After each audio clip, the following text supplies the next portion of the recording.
What's good, YouTube? This your man Spill Dog. Man, I really hope I'm wrong about Boots.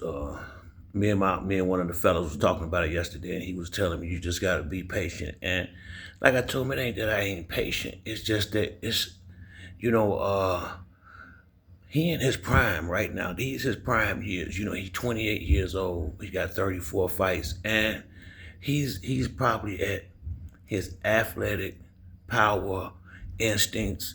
He in his prime right now. He probably at the best. Put like this. He had an age right now and look like he in shape where if you do put him in some real fights, he got the ability to really, really show if it's what he all about. And I was always one of the guys was saying these dudes I'm talking about coming up from 140 pounds and he ain't gonna get no credit for it. The hell if he wouldn't. Teofimo Lopez, Devin Haney, if Antoine Russell was to come up, Keyshawn, but I'm just saying. But the other guys, Ryan Garcia, these guys are established.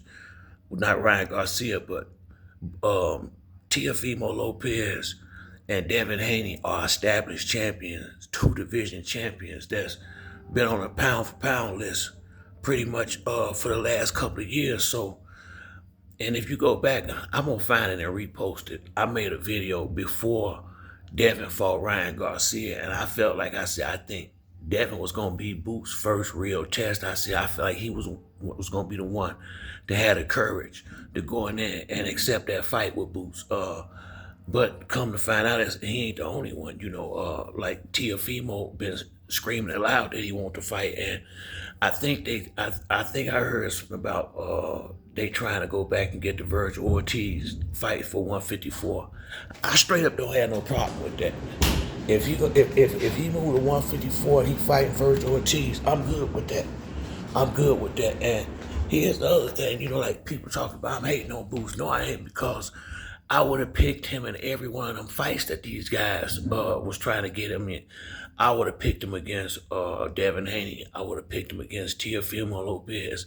I wouldn't have picked him against Brian Norman because, Brian Norman from the hometown.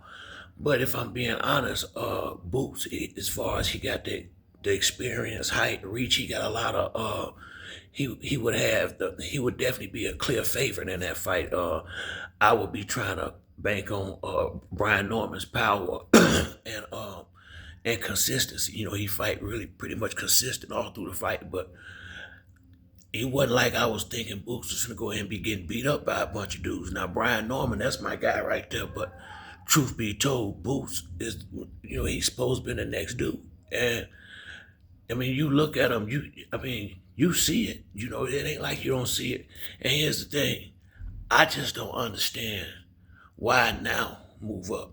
Because after Earl Spence left, uh, it wasn't no more fights really.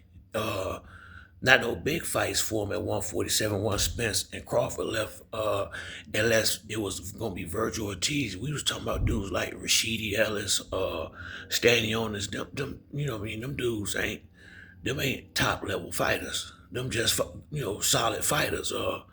And after the last fight with Stanionis in a post, that's like I said, man, you don't know how the fuck you know what he gonna do in a post conference.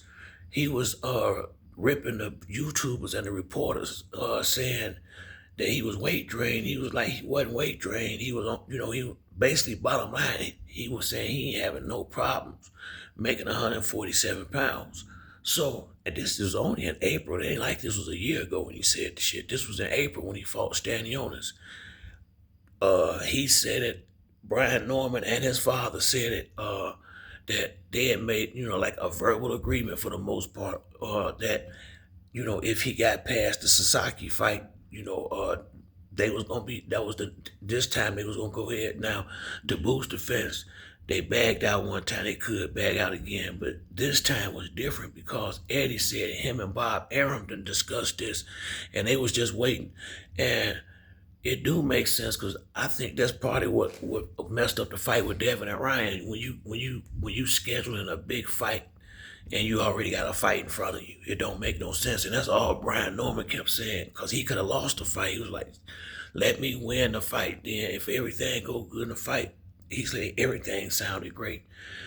In between that, Teofimo started calling Boots out, saying he want him. And I just heard that Devin also asked for a fight. Now, I don't know how true that is, but we definitely heard Teofimo screaming for a fight. Then next thing you know, he going to 154. It just seemed, it's hard for me to see that shit no other way, other than he, don't want to fight them dudes. And all I'm saying is this: I'm not trying to diss him, but you've been hanging around welterweight forever, not getting no big fights. Chris Van Heerden, they had a headbutt earlier in the fight. That would have been a good one too. He a good fighter, but uh, you know, ain't no guarantees who you gonna get when you go up to 54. You could get a scrub, if it ain't no big fight open, and you got Tiafimo down here begging for a fight, and he need a good ass whooping. And Devin, that's big money. Devin would have definitely been big money. And then you got Brian Norman. So from where I'm sitting at, what's the rush all of a sudden now to run up here to 147? I'm gonna say 154 because in that press conference they was like, they ain't in no rush. They gonna take their time. Woo woo, and I just can, it's hard for me to see it any other way because you ain't making no problem. You ain't having no problems making weight, and you got two big fights that you can get, bigger than any, that could really put the real credibility behind his name.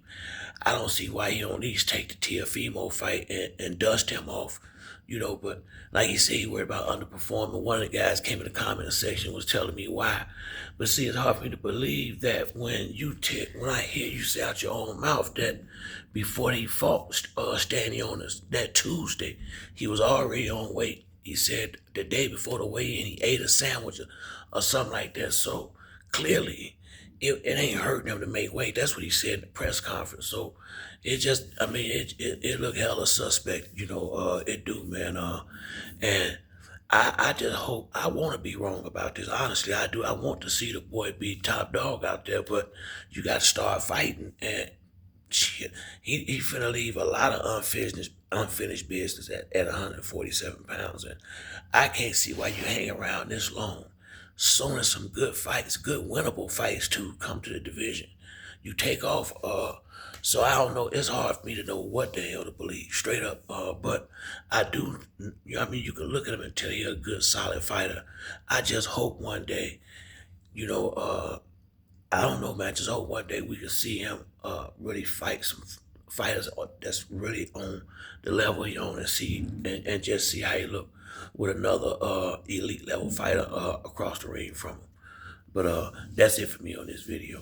If you like the video, like and subscribe. Till next time, it's your boy Spill Dog. I'm out.